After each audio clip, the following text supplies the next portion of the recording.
What is up, everybody? TC here with Smoky Mountain Knife Works, smkw.com, and today on Behind the Grind, we're calling this our MORA Revival. Now, if you've been watching the channel, our Will It Cut series, we torture test knives.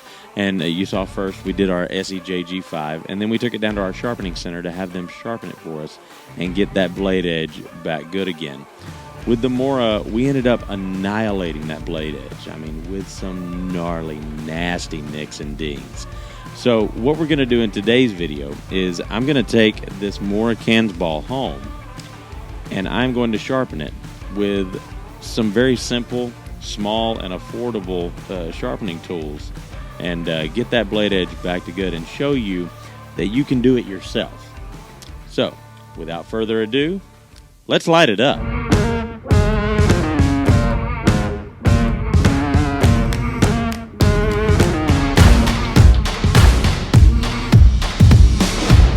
So these are the tools that we're going to be using here. We've got our leather strap there.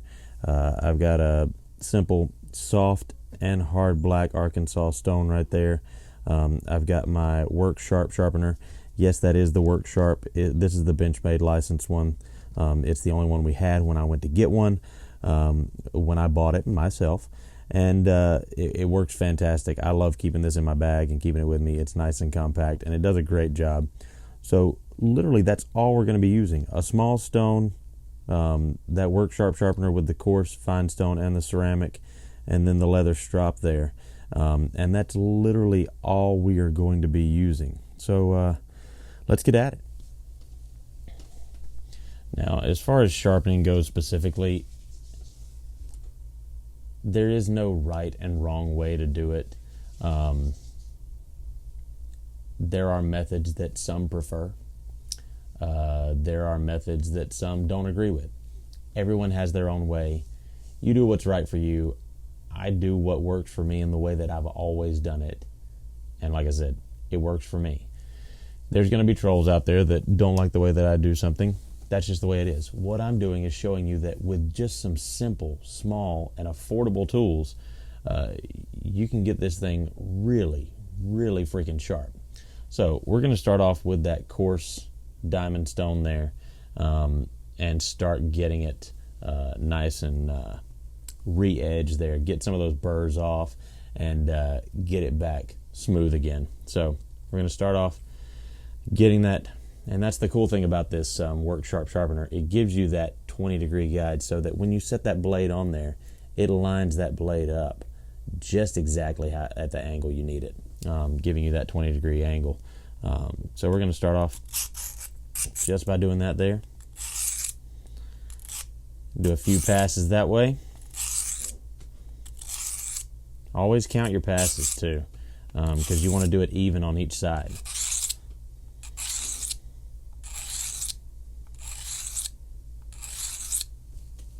Alright, we're going to get a little closer here, and we're probably going to speed this video up so that you can not be sitting here watching me for an hour. So we're going to get this done and take it on to the next step.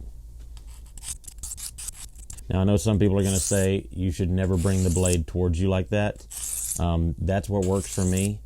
One of the biggest problems hand sharpening like this is going to be inconsistency with your angle.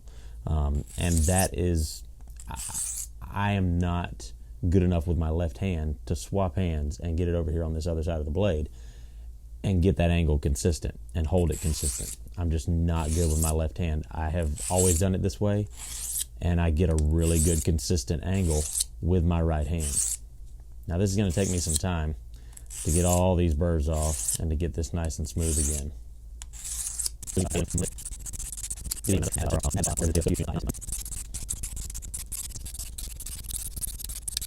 You know, not everybody's going to enjoy doing this. I do. I like sharpening. It's therapeutic. It's relaxing.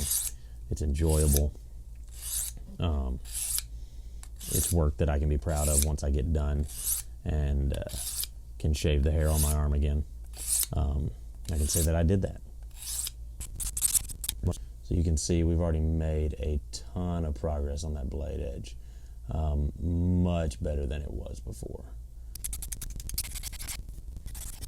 So now you can see we've gotten all but really one nick out of that blade. There's one nick right there. You can see. That's the one I've got to work out now. Now we're going to move on to our fine diamond stone. You can see we've taken those burrs right off there. It's a nice even edge. Now we're going to smooth this thing out. It's already pretty sharp, but we're going to go ahead and smooth it out. So I'm going to flip it over to that fine stone there and continue with the same method.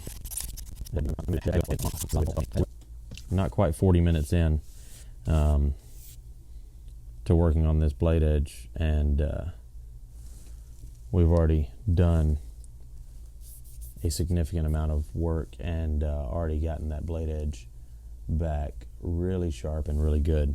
We're just going to get it nice and smooth.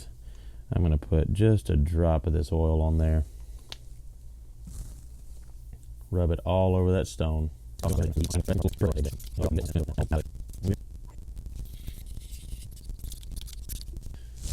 we're going to wipe it down, and I'm going to move on to that ceramic. I like to usually finish off with that ceramic. It seems to work really well for me.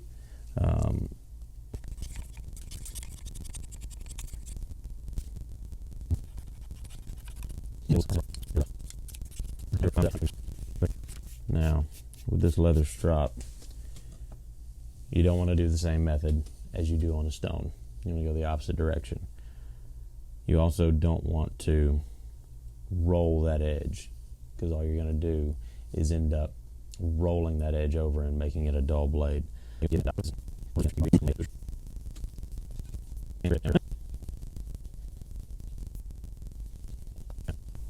don't know if it's ready to cut paper or not, but we're going to find out.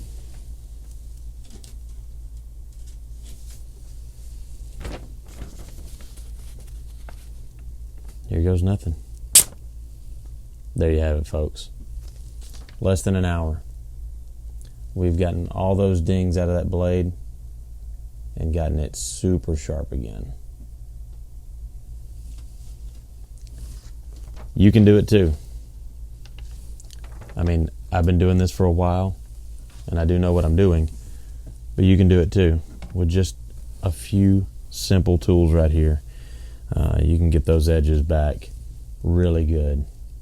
Folks, that's all for me. I'm TC here with Smoky Mountain Knife Works, smkw.com, and remember, if it cuts or sharpens, we carry it.